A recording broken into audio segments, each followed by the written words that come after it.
How to download Microsoft Teams app on laptop or PC.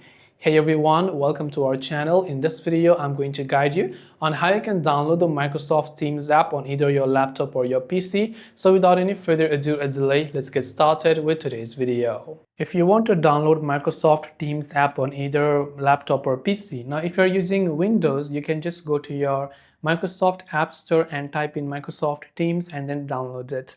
But if you're using Mac, you have to download and install in a separate way. So you can go to Microsoft Teams for Mac. You'll find the first link from Microsoft themselves. You'll find the option to download Teams for Mac, and once you've downloaded it, you can simply double click the client.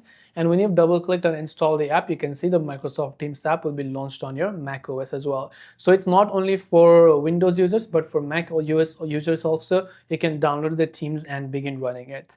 Now, if you're using, by the way, Windows, as I said, again, I repeat again, you can simply install or download it from your Microsoft App Store. That's all for this video. If you have any questions, do feel free to leave them down below. Thanks for watching till the very end of the tutorial, and see you soon in our next video.